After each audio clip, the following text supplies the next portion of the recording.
الحمد لله رب العالمين والصلاة والسلام على أشرف الأنبياء والمرسلين. Mes chers frères et sœurs, vous l'avez compris, le sujet porte sur As-Salah. As-Salah doit avoir une place importante, plus qu'importante, primordiale, centrale dans la vie du croyant, dans la vie du musulman. Et c'est pour cela que le prophète Mohammed alayhi afdalus salati wa azka taslim a appuyé sur cela, sur le fait que la prière doit avoir une place centrale, primordiale, prioritaire dans la vie du croyant et de la croyante. À ce titre, il dit alayhi salatu wassalam, il dit la première des actions sur laquelle le croyant, le serviteur rendra des comptes au jour de la résurrection, ce n'est autre que as-salah. C'est la première des choses. C'est le premier acte d'adoration. As-salah.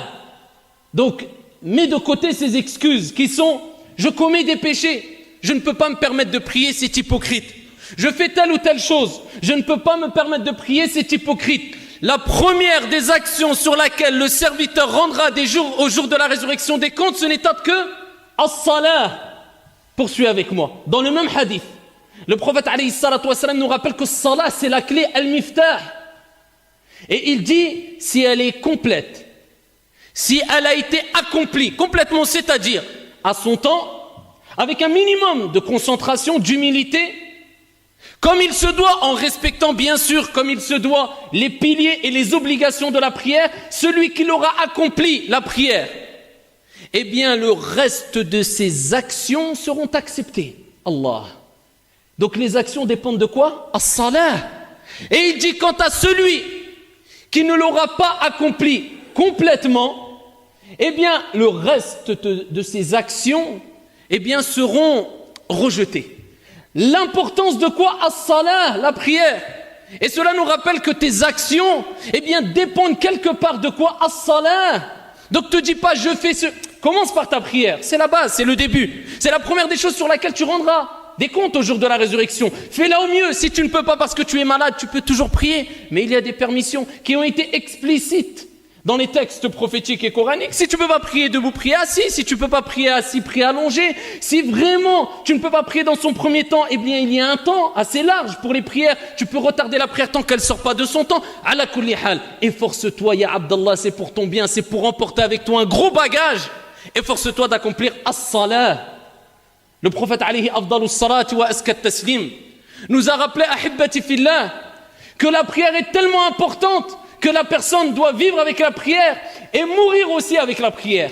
Lui-même, alayhi salatu wassalam, wa huwa man huwa alladhi ghufira lahu ma taqaddama min dhanbihi wa ma ta'akhkhar. Ses péchés passés, présents et futurs ont été pardonnés. Il était dans les derniers instants de sa vie, dans le moment de l'agonie, où il allait quitter la vie d'ici-bas. Kullu nafsin dha'iqatul maut, tout âme goûtera la mort. Le prophète lui-même, alayhi salatu wassalam, est mort. Dans ces derniers instants, Salama radiyallahu anha wa ardaha nous rapporte que le prophète alayhi salatu wassalam, dans les derniers instants de sa vie, jusqu'à ce qu'Allah Jalla wa ala ait ordonné à son âme de quitter son corps, il ne cessait de répéter as-salah, as-salah, wa ma malakat aymanukum. La prière, la prière. Le prophète demandait à sa communauté de s'accrocher à la prière. Il pensait à l'ensemble de sa communauté alors que l'âme allait quitter son corps. Imagine ta situation au moment de l'agonie. Imagine-toi le stress accumulé, la peur accumulée. Imagine ton état. Eh bien, le prophète alayhi salatu wassalam, dans ce moment-là précis de l'agonie de la mort, il pensait à toi, à moi, parce qu'il savait que c'était un bien et il ne cessait de dire, comme elle a dit Salama, as-salah, as-salah, la prière, jusqu'à ce que son âme a quitté son corps et ses dernières paroles étaient as-salah, as-salah, ou parmi ses dernières paroles, as-salah, as-salah. La prière, c'est ce qui va te permettre de t'améliorer. Ne cherche pas. Allah Jalla wa ala dit Inna as-salata tanha 'anil fahsha'i wal munkar. C'est la prière. Donc comment veux-tu t'améliorer dans ta vie? Comment veux-tu t'améliorer avec tes parents, avec tes enfants, avec ton époux, avec ton épouse, avec les gens de façon générale, avec ton Seigneur, dans ta relation avec le divin? Si toi tu ne préserves pas ta prière, alors que Dieu dit la prière, as-salat tanha 'anil fahsha'i wal munkar. C'est la prière qui va te permettre, t'aider à t'éloigner de tout ce qui concerne les turpitudes et le blâmable, les choses mauvaises, nuisibles.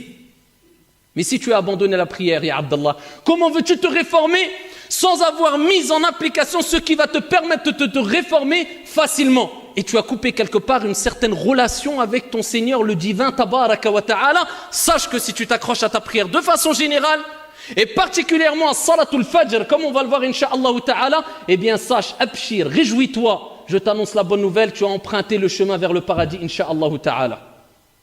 Ayyuha al-ikhwatu wal-akhawat. La prière est particulièrement Salatul Fajr. Pourquoi Salatul Fajr?